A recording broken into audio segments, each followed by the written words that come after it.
Welcome to Reflections from WT, the heart and the soul of the Texas Panhandle. My name is Randy Ray. I'm the Director of Broadcast Engineering here on the WT campus. And today, like always, I am joined by the 11th President of West Texas A&M, Dr. Walter Wendler. Thanks, Randy. Good to be here. It is good to be here. To it. This is a special podcast for us. Yes, sir. It really is. We are not coming from our normal studio on the campus of WT. We are in Pampa, Texas. We are sitting in, do they call it the Rotunda? They do. Call it the Rotunda here at Pampa High School, and we have some special guests with us today. To my immediate left is Dr. Tanya Larkin. Hi. And she is the superintendent for the entire school system here in Pampa. And it's an honor to have you here. Thank you. We're honored to have you here. WT has a special place in our heart, and we're thrilled to have an alumni and this opportunity for our kids. Yeah.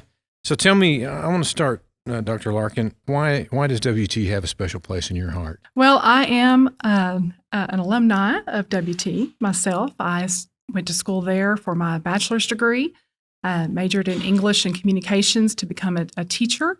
I received a master's degree in communications, a master's degree in educational administration.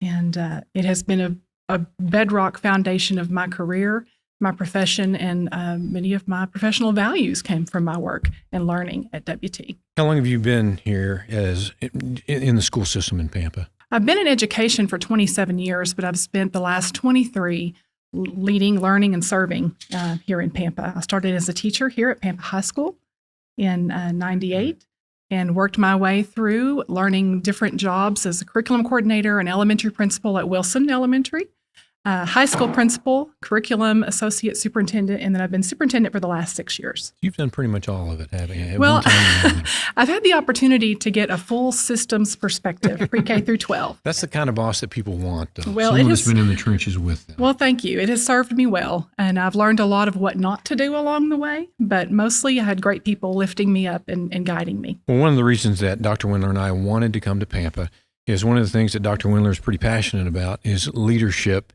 especially in our small communities. Dr. Wendler, would you speak to that a little bit?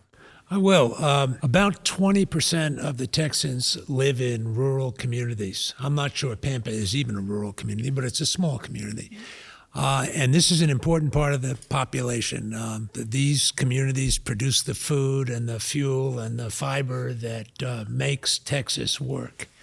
And I think that they deserve the very best in educational opportunity from pre-kindergarten through high school and indeed with universities. And WT proudly serves these smaller communities that often get overlooked for major metropolitan areas, the big cities, Houston and Dallas and Fort Worth and San Antonio and so on. Those are all great places. Don't hear me saying anything else. But the fact of the matter is, Pampa's a great place too. And Miami and Booker and Wellington. These are great places, great communities that people love. And the fact of the matter is, we want to be known as a university that caters to those communities and their interests and needs. And the fact of the matter is to be able to do that, it's a little bit like Dr. Larkin's experience. We have to know what the people are in all these various places. So that's why I like to come out here, and that's what my commitment is as the president of West Texas A&M University. Dr. Larkin, let me ask you, what exactly does a superintendent do? Well, it's different every day.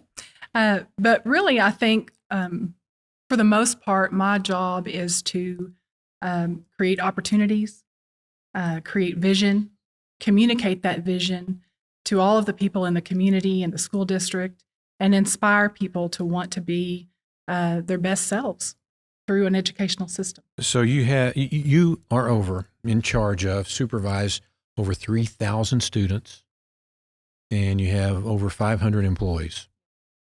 What's the biggest challenge you face every day? You know, I wake up every day and my husband teases me and he says, "Are you going to suit up and play today?" And I do. I suit up every day, and I say a prayer to do the right things for the right reasons in the right way, and that's not always easy. And so that's the most challenging, but also the most Dr. rewarding. Wendler, I've heard you say some of the same things. Yeah. Very similar in many ways.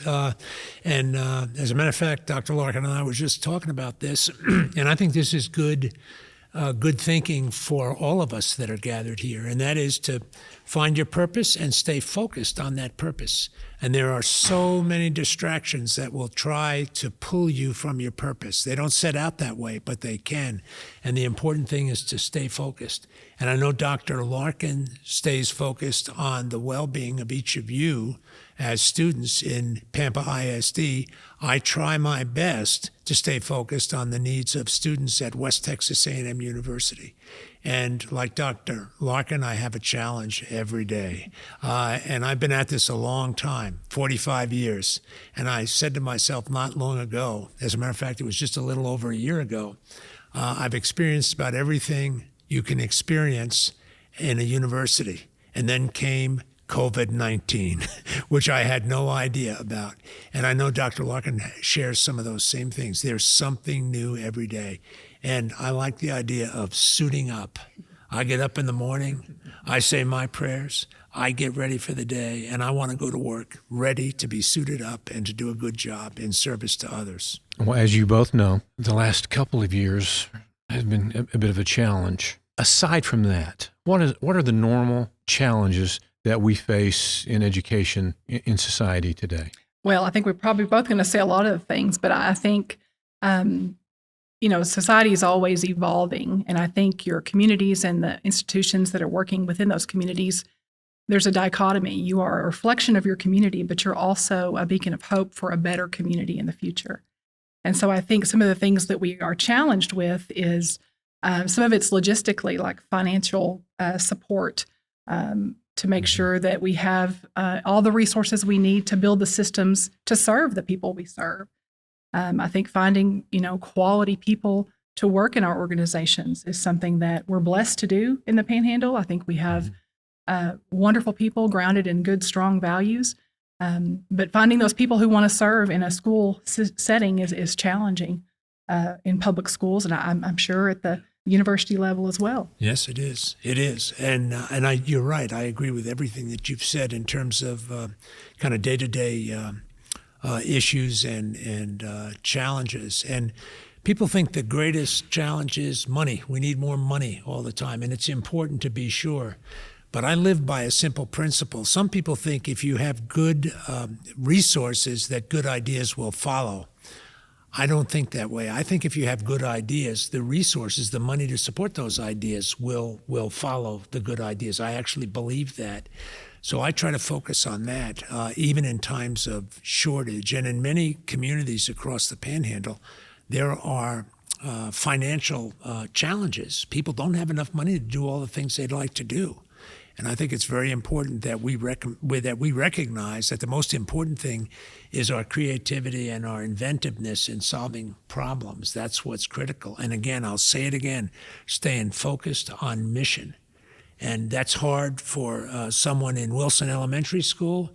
It's hard for a high school student. It's hard for a school superintendent. It's hard for a university president. It's hard for Randy Ray and Johnny Story, Kai. It's hard for all of us. Stay focused on what's right, and you learn what's right. You learn it from your families and community leaders of various kinds in places of worship. You learn to stay focused, and I think that's the most important thing. Stay focused. I think it's important to keep strong people around you to help you stay focused as well. And those are the people who do the generation of the ideas and the solution seeking.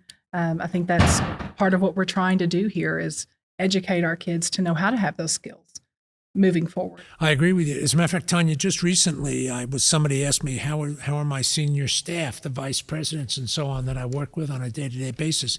I've never had a group as gifted as these people are in helping move the organization forward and contributing their ideas and so on. Very important. Absolutely critical.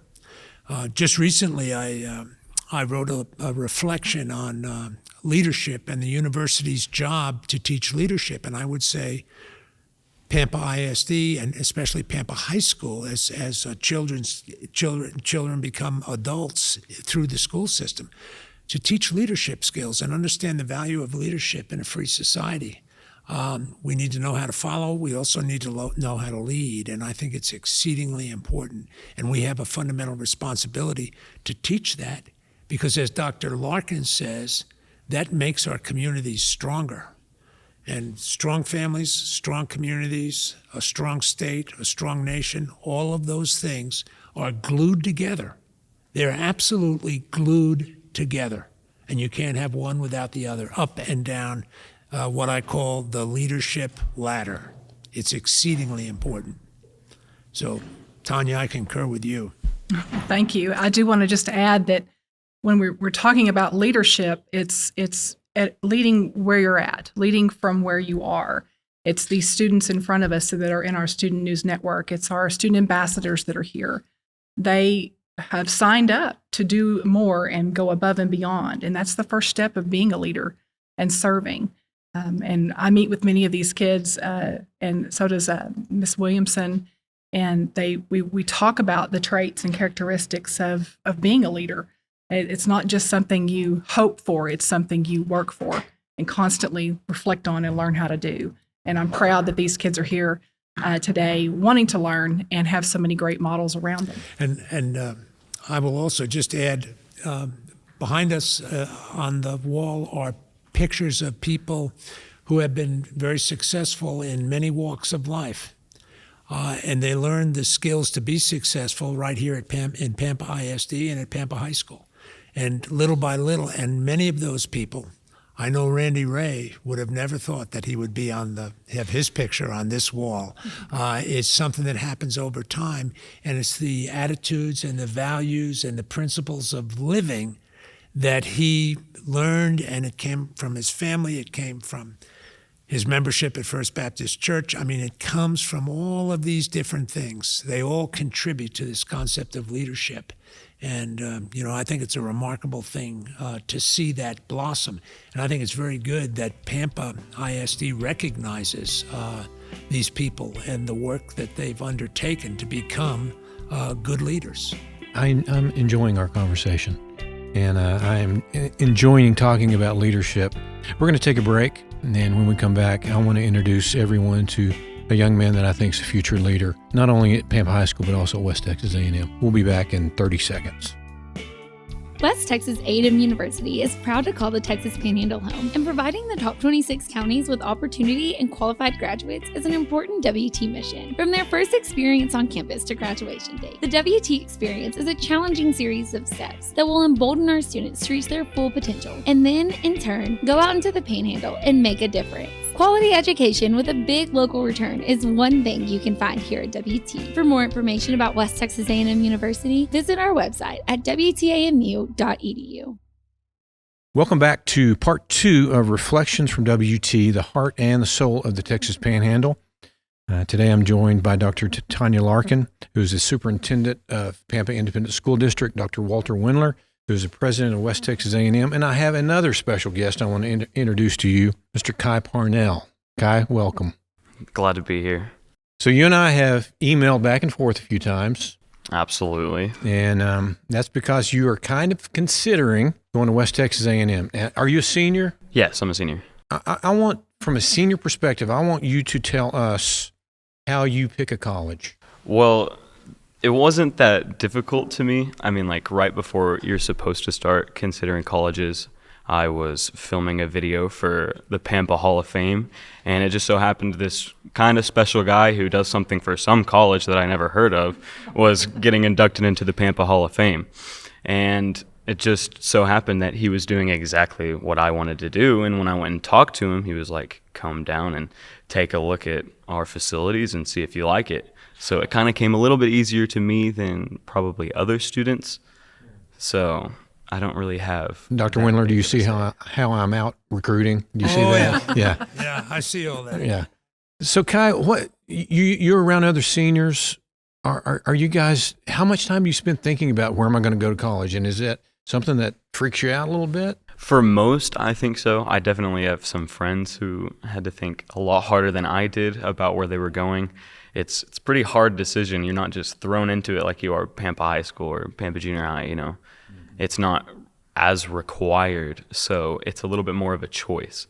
and there's a lot of choices out there. So it's definitely, I'd say maybe 50% of the time in your second semester what you think about. So Dr. Larkin, Dr. Wendler, I want to ask you both, how does a student choose the right university? Well, from my perspective, I think it's important that we've helped them discover who they are, Yep, what they're absolutely. about, what their Absolutely. passions are, what they value, and then they do their best to research and find a university that will complement that and support that, but also take them to that next level of challenge. Dr. Wendler, you've talked about this before. I like your perspective on it. Well, I think a very important thing to do, like Kai has done, is study about the schools and look at what has the opportunities that fit your interest, to look for that fit. I visited 132 high schools, all but 2 in the top 46 counties of Texas, the Panhandle and also the South Plains. There were 2 schools I didn't get to, but I got to all the rest, public and private. And in every school, I learned something about how people see universities by doing this, by talking with people. And what Kai has done, which is start to think about what he wants to do and see where that fit might be. That fit is incredibly important, and I think that's the very wisest thing to do. Visit the campus. I got lucky. I started school at a community college in New York. I played a little hockey there, club hockey, and it really was club hockey. We tried to club each other to death with the sticks. It was rough. When I was coming to the conclusion of these studies, I thought about being an architect. That's what I wanted to do. And I transferred to Texas A&M. I had never been to Texas. As a matter of fact, I had never been west of New Jersey. And if you look at the map, that is pretty far east, but that's where I lived. And I'd never been out of that. And I got off the bus in College Station, Texas, and I said to myself, Lord, what have I done? Because it was a strange place, and I was a stranger in a strange land, but I fell in love with it, and I was lucky. But I would say investigate very carefully the places you want to go. And I didn't investigate Texas A&M, but I didn't have the resources to just fly there and look and come home again. My family couldn't do that. So I read what I could read, and I studied as best I could. There wasn't even any internet. Like here, all you guys are with laptops and pads and all that. We had none of that. I could ask you to Google Texas A&M right now, and you'd find out all kinds of information. I had to write and ask for a brochure, and then they sent it. I'd get it a week later, and so on and so forth. But Kai is doing the right thing. Think about it carefully. Think about what your dreams and aspirations are. I use the word aspirations a lot when I think about college, and I think people should have a set of aspirations, not mine. Yours. You need to think about what they are and make it fit for yourself. Again, have a plan that works for you, one person. Kai, what do you want to do when you graduate from college? Not from high school. What do you want to do when you graduate from college? That's a tougher question. I don't know. There's a lot. Something in the video world is all I know. I mean, contract videography has been thrown around. Wedding videography is a big one. Working for a company somewhere is a big one for me. Somewhere in that field. I just want to stay with my roots, like what I know that I love to do, so that I don't have to dread the rest of my life doing something I don't want to do. So Dr. Wendler, Dr. Larkin, Kai is getting ready to go to college. What is the one bit of advice each one of you would give him? I'll start. I'm going to give him. I'm going to start. See, I've known Kai his whole life, so I probably know too much. Maybe so. Kai, I want to tell you something that I tell my students. When you go to college, don't get behind. Stay on top of things. There are so many things that's pulling you, and they're cool things. There's organizations, there's fraternities, there's events going on. There's a lot of things that pull you away from your studies. And I'm speaking from experience. Don't get behind. Stay on top of things. That's my bit of advice. Well, mine is in that same vein, but I was going to say, keep focused on your goals. And that goes in that same thing about getting distracted, which falls into not getting behind, but also, Kai, you said you want to stay in your roots and do something that you know you love. But I challenge you to hold on to those roots, but be ready for what you don't even know you don't know yet. And be willing to experience new things, but stay focused on the right things. Dr. Wendler? Those are great. Both of those are great pieces of advice. Mine is much more practically oriented. I say, don't borrow too much money. A lot of people graduate from college and owe too much money. Be very careful about getting into debt. You may think, well, if I get the degree, everything will be worth it. Sometimes yes, sometimes no. And I'm willing to be very honest about that because I see people struggling with over-indebtedness. Find a way to go low.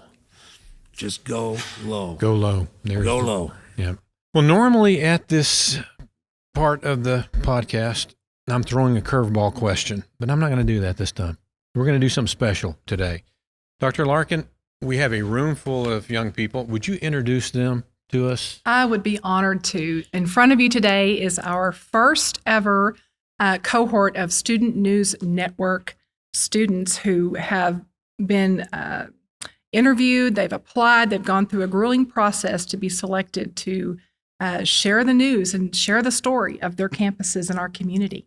And we're thrilled to have them here, and we're excited for what they do for our school district, but also how they represent us in the larger Panhandle and in the state. Well, I agree. We are honored that you guys are here, and we're going to ask you to help us on our podcast. If you would help me and Dr. Wendler, we're going to get you guys to help us say "Go Buffs" so that all the students back at WT can hear what you have to say too, okay?